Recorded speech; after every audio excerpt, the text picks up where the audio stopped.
let me start by saying this is an extraordinary delight to be here. It's kind of a bit like waking up from some dream and finding that what you thought was a dream turns out to be a reality. So I wanted to start by thanking all of you. I'm old enough to say things like this, really for being here and for the extraordinary set of presentations that we have heard and will hear that I have to say 10 years ago you couldn't have imagined. So I think we can all feel very proud of ourselves. Now, I'm somewhere, you introduced me as the executive chairman of Immunocore. That is true. I'm also the chairman of another company. I'm on the board of this, that, and the other. I'm also associated with 3 universities, one of them here. So I've, as they say, when I stepped down from leading R&D in the Roche Group, then I sort of felt that I could be most useful somewhere between academia and industry, really in championing, helping others actually, in championing the cause of personalized medicine. So the things I'm going to talk to you about, I take no credit for whatsoever, 0, but they are things that I find particularly interesting in the context of personalizing medicine and the ways in which we could think, are thinking, and should think, perhaps, not just about research, but how do we actually bring this innovation to patients? What do we need to change actually in societies in order to make this happen? So this is the kind of perspective. And you will forgive me if about 10% of what I'm going to say is kind of history. Most of it's either today or tomorrow.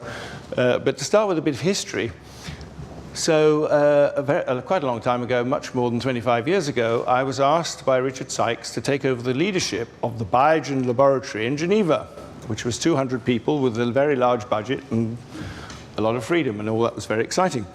The thing that was slightly less exciting was to discover a strange polarized discussion within Glaxo between, on the one hand, the clinicians, and on the other hand, the researchers.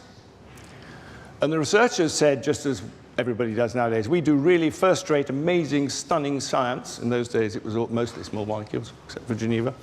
And the clinicians say, we do really stunning first-rate medicine. But the problem was that the clinicians kept saying to the researchers, why is it you guys can't make proper medicines? And somebody who was the first speaker showed this wonderful graph of, actually, we're not doing much better. It's a continual decline. And the clinician's perspective was, it's because you guys in research, you're just hopeless, you can't create good medicines. And the research guys would say, well, you guys are hopeless, you can't find the patients to give it to. And this was over 25 years ago, and I thought, well, actually, all of this is wrong. What we need to work to do collectively is to understand, as we all say to each other, which patients need which therapies. And so I became a passionate convert, which at that time, 25 years ago, was a very painful place to be. It's not terribly comfortable today, as many of you will notice, but it was extremely painful. And that's why actually being here today is such a delight. Now, going back a bit further in history, I think actually even today, I think most clinicians believe they are offering personalized medicine. That's what they do.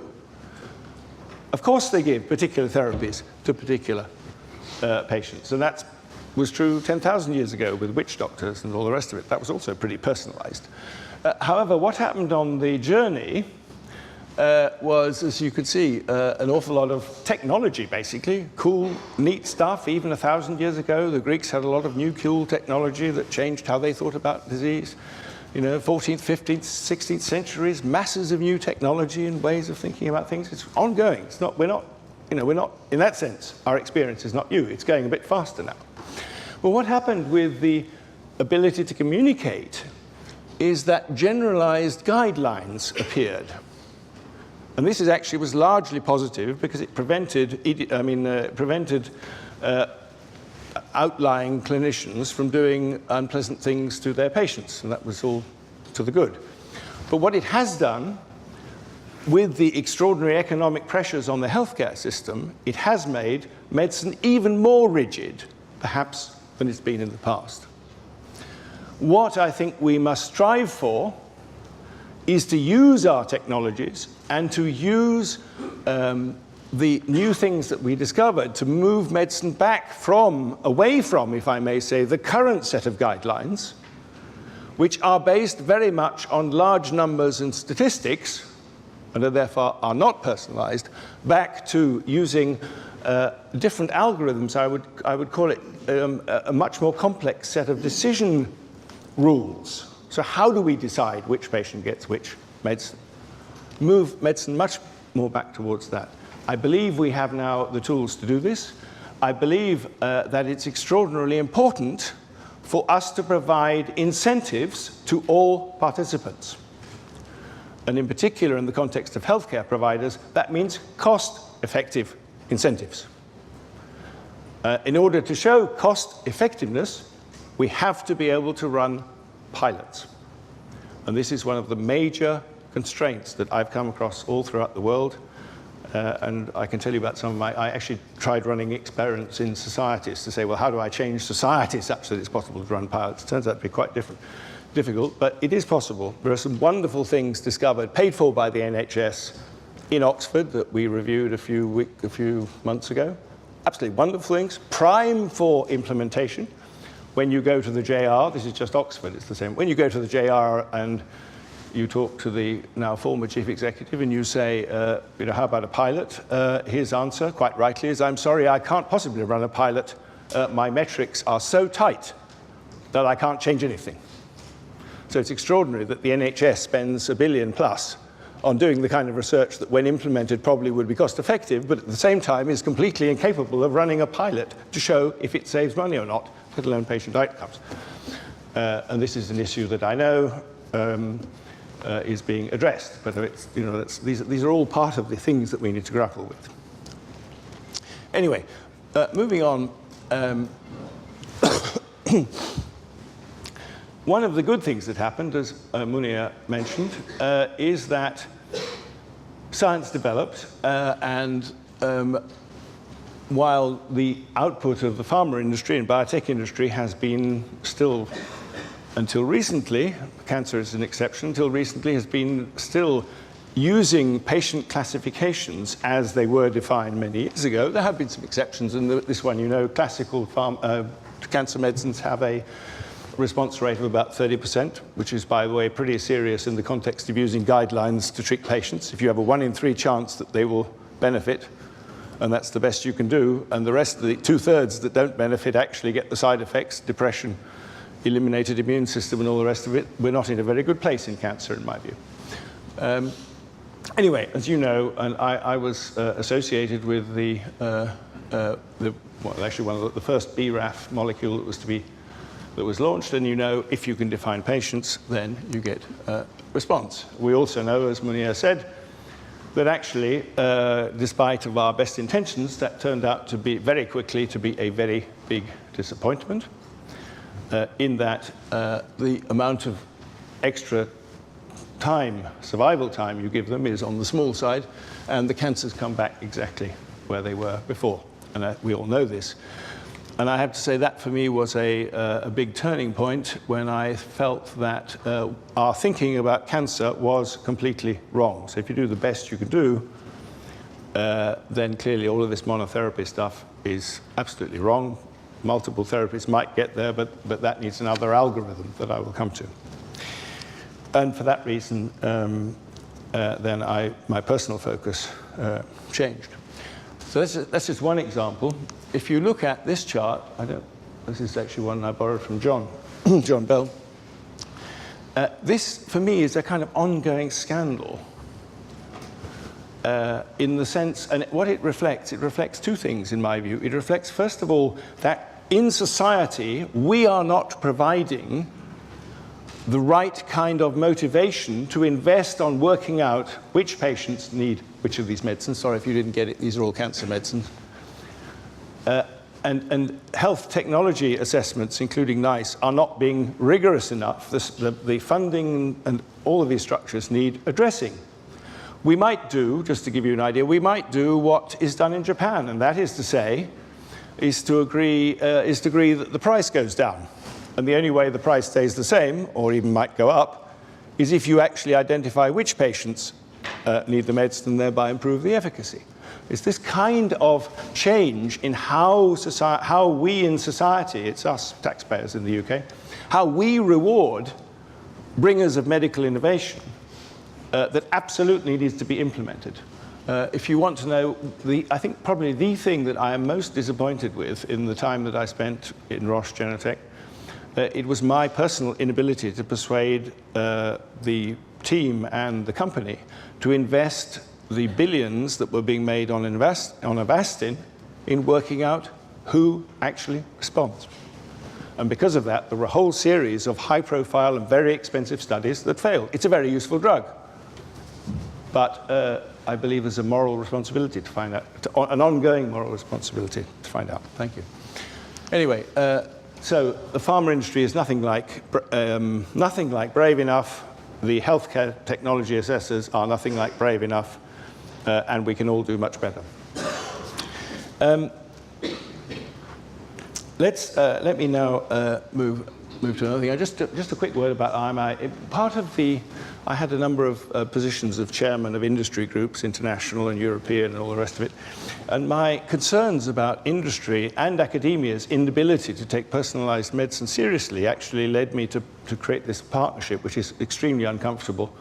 It's got more comfortable as time went by, extremely uncomfortable to set up. It was, when it was set up, the largest public-private partnership in the world. And it was a partnership between all the stakeholders: pharma industry, biotech, academia, regulators, patients. And it was a brave attempt to create a new forum in which we could have different types of discussions and do big programs in which we could address major issues in medicine. And I would argue it was at least partially successful. Certainly there was a lot of dialogue with a lot of different kind of dialogue with the regulators than the ones we'd seen before.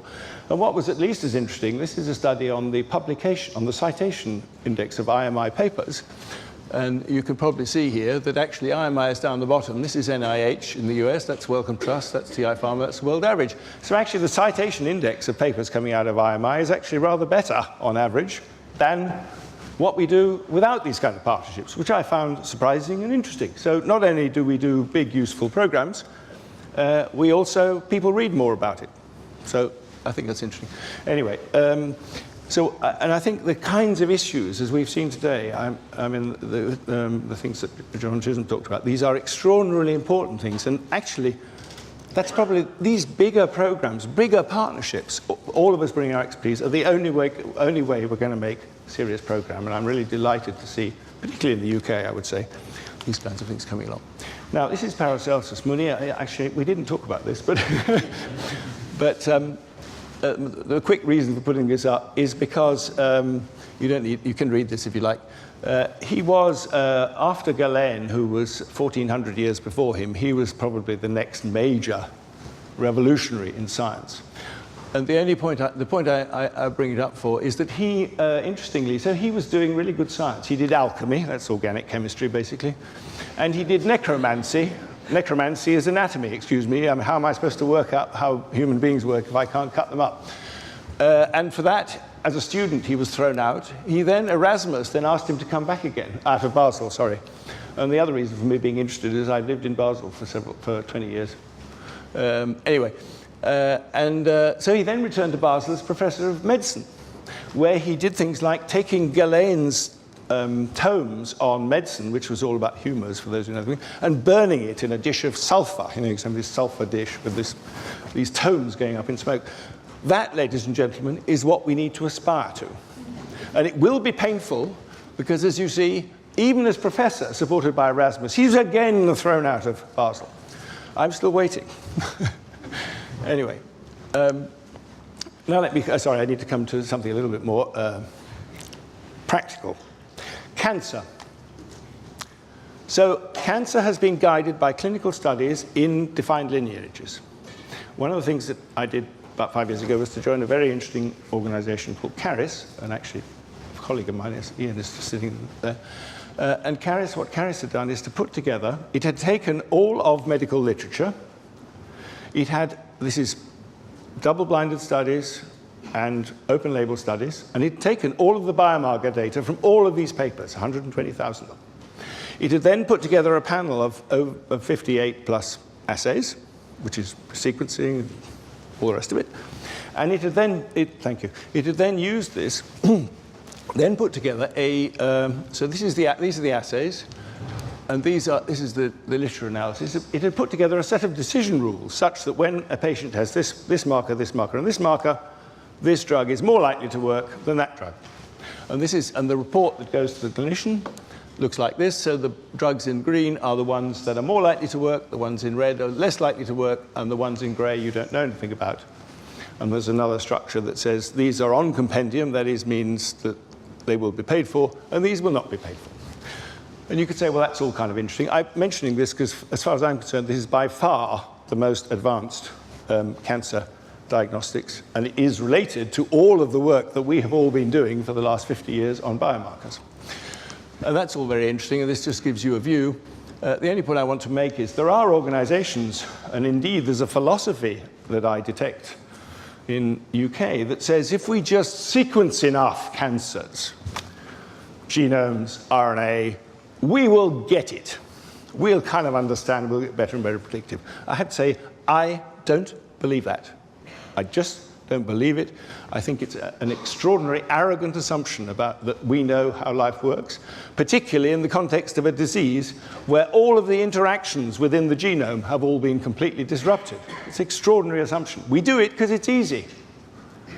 But that's not enough. If we do it, we should do it, but we must absolutely have the other 58 assays and a hell of a lot more, and we must understand a lot more about proteins. Otherwise, it will be, if we don't have that from the same patients, not to mention their drugs, history, outcomes, it's a waste of time. Anyway, I think what's been particularly interesting is that, so Caris also set up an ongoing observational study. So not all, but many of these patients were very happy to have their medical histories recorded 5 years later. And Caris has started, they set it up in 2009, they started to go back. And you start to see things, for instance, in ovarian cancer patients, of which there were, I think, about 1,000. When this is all drugs, so this is not just drugs approved for ovarian cancer. These are late-stage ovarian cancer patients, 5 existing treatments, all drugs. They were given any drugs. When the clinician and the patient decided that they should get drugs that were recommended by the Caris system, and you compare that to patients who got drugs that were not recommended by the Caris system, interestingly, the median survival time was 2.5 years longer after disease recurrence. If you had a drug that did this in ovarian cancer, you would get fast track and you'd be on the market. This is not a new drug. This is old drugs, but new diagnostics and new ways of thinking. And what is really interesting is when you say this to your average jobbing oncologist, they reject it completely, and they ask for, guess what? A double-blinded clinical trial.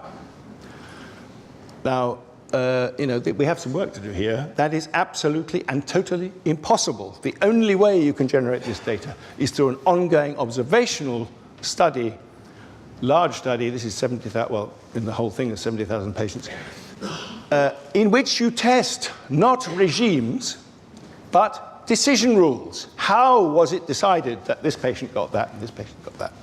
You do that, you can make dramatic progress. You can save money. There's a study on this in Leeds designed to show the economic benefit of doing this. Anyway, here's just, this is all cancers. So again, you can see it doesn't save lives. That's partly because clinicians are reluctant to give combinations. They tend to give them serially. I'm certain from case studies that I've seen that if we were able to move that such that we gave combinations of new drugs or old drugs defined in this way, we would actually eliminate cancers. One of the things I did was to spend some time in Finland for a number of reasons. One of which, it's a very good place to do a personalized medicine. For instance, Finland already has, in partnership with the Sanger and the Broad, already has sequenced as a proportion of the population the 100K that we're going to do in the UK. So they already have that as sequences as part of their 5 million population. Thank you. That's going to be a challenge, but would you like me to stop on time, I imagine? Oh, thank you. Okay, the Mr. Chairman says I can have another few minutes, but I will try and be a little quicker.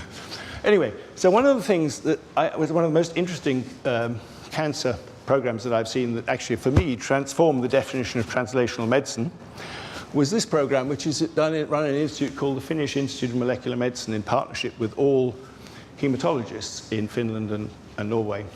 And essentially what they do is a patient comes in, these are late-stage patients, they get bone marrow samples from patients, they grow them up, and they do drug testing, 350 drugs, many of them registered, most of the cancer, a lot of tyrosine kinase inhibitors, and then they get measured the response to the drugs. At the same time, from the same samples, they also do complete sequences, exome sequences, RNA sequences, phosphoproteomics, etc. So about everything you can do with nucleic acids and some things you can do with proteins.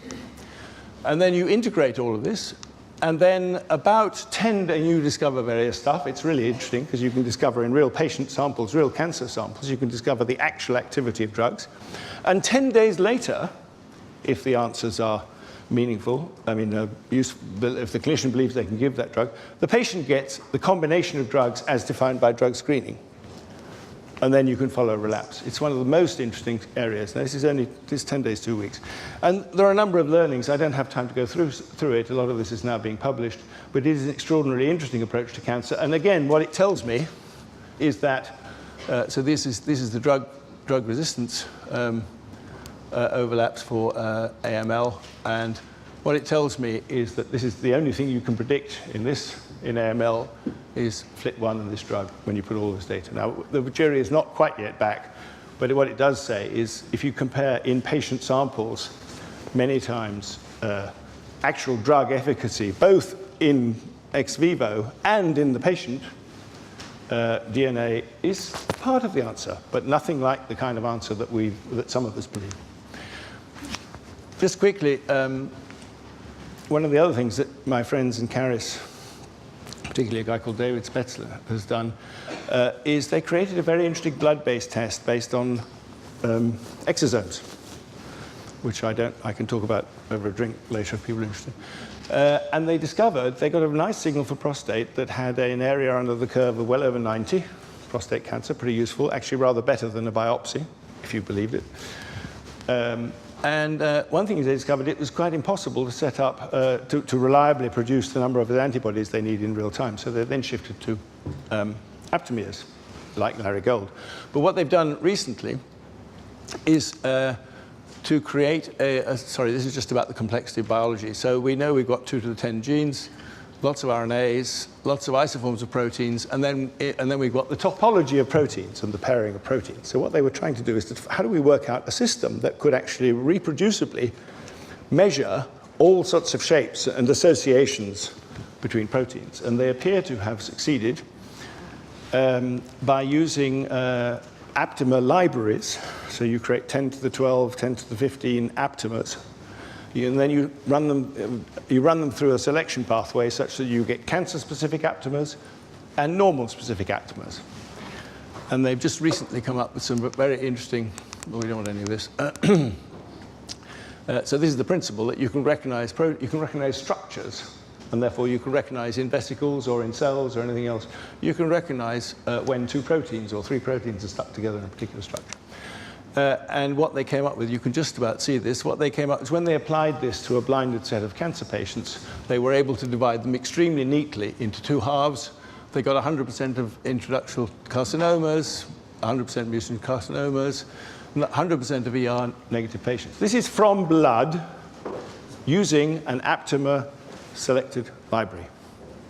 And by the way, they're very interested in partnerships with academia or industry or anybody because they believe this is such an important new technology that they would really like to see it used.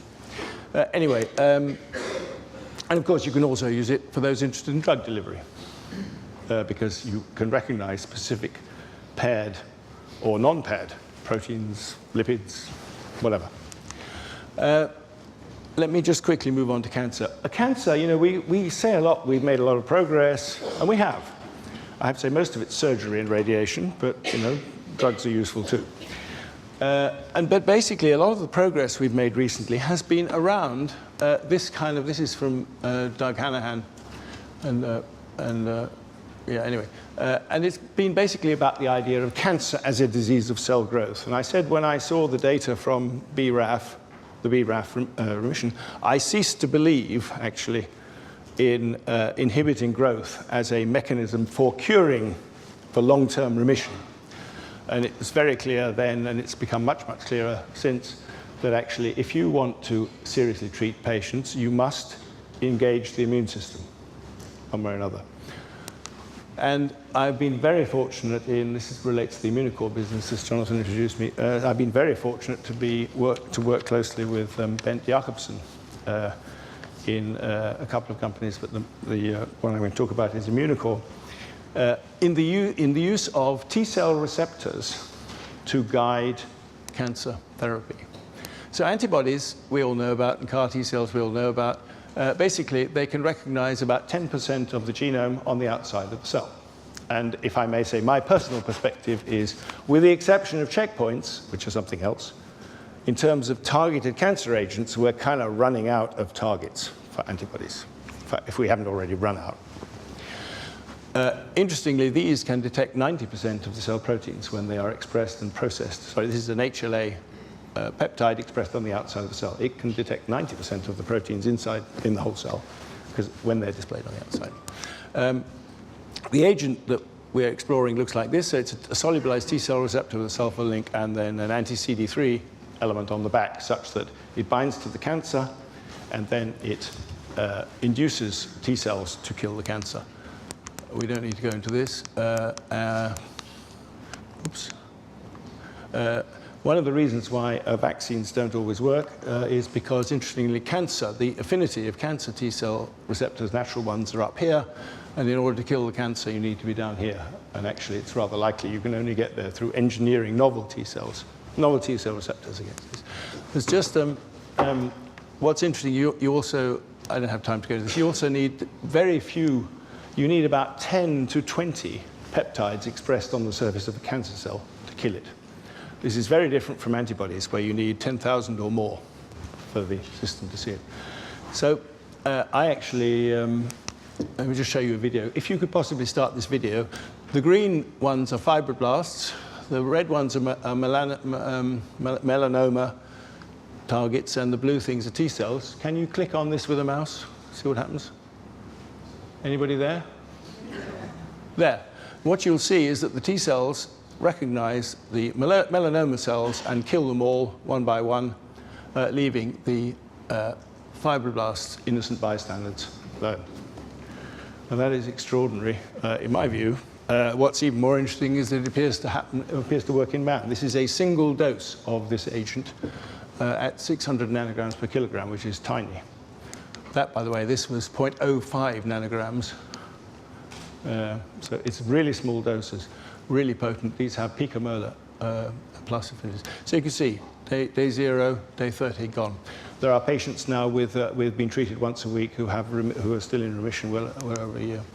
So the point that I want to make is that there are 2 points. One is, I believe that as antibodies allowed us to do all sorts of things by recognizing specificity in a unique way, this is the next generation. It's a system analogous to the antibody system, but significantly more selective, able to access 90% of what happens in a cell rather than just 10%. And of course, you can use it with anti-CD3 and other effectors to kill cells, but you can, of course, use it to prevent the immune system from functioning in a particular location in the body if you can identify cells that make particular peptides. So I'm extremely excited about this, and I think that over the next few years we will see. And what's extremely interesting is that Bent was a postdoc in John Bell's lab. John Bell was the first chairman of the first company that was set up. And so this is a kind of Oxford invention. I'm nearly finished. I just want to say, and actually this was alluded to by earlier speakers, we are really much too fixed in our definitions of disease. What I just showed you, for all purposes that we know today, it tells me that actually it's not helpful to think about breast cancer, lung cancer, ovarian cancer. That's not a helpful perspective. And indeed, that is also true for the carrier system I showed you before. That is no longer helpful. It's helpful if you're a surgeon. You need to know where to go. For therapeutics, it is not helpful. You need to know, in the context of the IMTAC, you need to know what is the HLA genotype of the patient, or what are the genotypes, and you need to know, does the tumor have the peptide on the surface? That's all you need to know.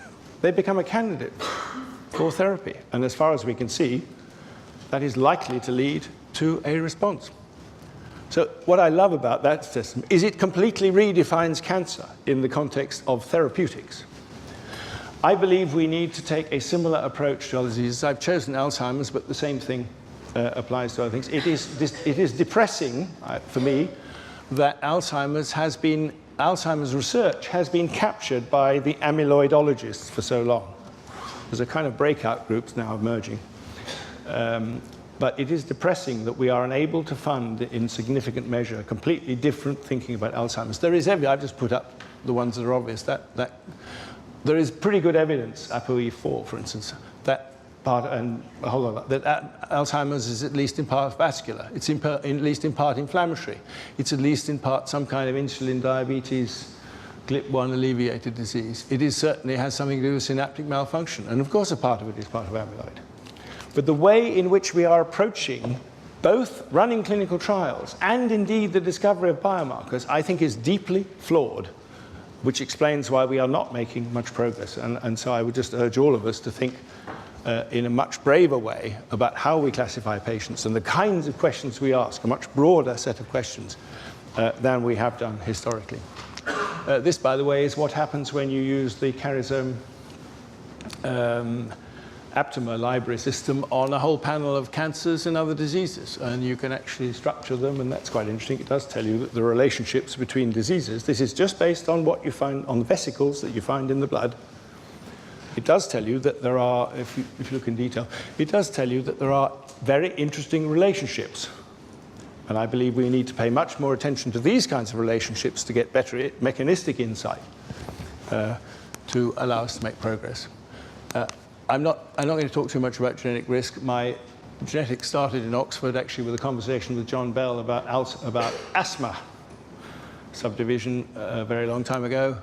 Went via Reykjavik, because when I was the, if you like, the chief scientist of an organization that was just about to become the largest diagnostic company in the world, and also was a substantial pharmaceutical company, the question, are genetic risk factors meaningful, this was about, I don't know, 17 years ago, was a key one. And there were a lot of people who said no, for common diseases, not relevant. Interestingly, working with Kari, as many of you have done, or some of you have done, the answer turned out to be absolutely genetic risk factors are very important for common diseases, and we're making a lot of progress there. Anyway, Helsinki, I wanted to mention. So one of the reasons for going to Helsinki, apart from the fact that the Sanger and the Broad have sequenced a large proportion of the patients, I mean, actually not all the patients, people, is that because the population has a much bigger founder effect, if you just take cardiovascular, genetic risk, if you happen to be unfortunate enough to have all of the genetic risk factors, that is equivalent to, or possibly slightly larger than, a high cholesterol reading, which means that you can actually get the attention of existing clinical practitioners in the area. Because you can say, well, I don't know why you're measuring cholesterol if you're not interested in measuring genetic risk. So that's led to a number of interesting studies, of which this is one of them. This is just, these green spots are a number of journalists. So this is genetic risk up here. This is classical risk factors. This is high risk in that corner, low risk in that corner. These are journalists that we invited over to come and work out, what this was all about. And these are the scores. And that led to some we had a cardiologist standing by to help them with what the data. This led to a number of very interesting and actually extremely positive, as you were pointing out, extremely positive perspective on genetic risk. What is now about to be initiated is something called the Cardia Compass Pilot Study, which is 120 people, all volunteers, all happy to have their data in the public domain, where, I don't want to go through all of this, but essentially what is intended is to measure a great number of things, which is exercise and movement and sleep, and by the way, grocery bills. So grocery bills. So will you sign here, and Tesco will send your grocery bill into the data, and then we can see what you eat. Anyway, of course they can cheat, but that's. So a really big panel with the idea actually of helping people to manage not just their classical risk, but actually to manage also their genetic risk. And over time, in a kind of open, completely open study, over time, try to understand how does this work? Can we use in this population where genetic risk is very important? So that I think is one of the interesting things that is a sort of prelude to what we will be doing in the UK in the next few years. So just in summary, thank you for your patience. Just in summary, I think it's absolutely clear to everybody in this room that personalized precision healthcare is essential for further progress, at least in therapeutic medicine, and probably also in surgery and a whole lot of other areas. There's a whole lot of areas where we will make progress. I have to say this is absolutely not, as Munir said, absolutely not clear to many of the practitioners. It is clear to the patients. So the patients, actually, cancer patients, think we're doing this already. And actually, most of us are not at all. So it is clear to the patients. It's clear to everybody in the room. It is not clear to many of the practitioners, many of the clinicians, and it is not clear to the health authorities or the payers. And that's something that we need to work to change. We need, as I just illustrated, we need to strive to redefine human disease in completely different functional ways with a completely different perspective. If somebody offers you a classical cohort of patients, please reject it, or at least come up with ways of redefining it. Clinical data generation, as I hope I've illustrated, of course, must move on from classical blinded studies to the new, actually also old, as Rory Collins will tell us tomorrow, paradigm of ongoing observational studies with big data, which doesn't just mean medical records. It means, do they have a car? Have they got a bicycle? Do they have a dog? You know, how much salad they eat? And this is the only way. Of course we run double-blinded studies to demonstrate initial efficacy. But essentially phase 3s, I would argue, must be replaced by completely different kinds of studies that actually demonstrate the efficacy of the drug in practice. And the NHS is taking it, I hope, it's certainly planning, the NHS is planning to take a worldwide lead here in helping to partner with us to do this. I think that's extraordinarily important. And let's change the success metrics of healthcare, as I was describing earlier from my experience in Oxford, but I've had the same experience in Singapore, the same experience in Finland, the same experience in California. We're too busy, don't bother us. We can't even find out whether we might save money like this. Change the success measure of healthcare to support pilot studies. Let's try it. Let's see. Does it save money? Is it better for patients? If not, do something else. And finally, to all of you, please, my sort of plea, when you're setting up a study, please break at least one orthodoxy. Take something that everybody accepts, not all of them, because some of them are right. Take something, break it. We are making progress. We will continue to make progress. But I think the key issue is at least as much implementation and demonstration of the utility of what we're achieving in order to push the railway truck, or whatever it is, down the road. Thank you very much for your patience. Thank you.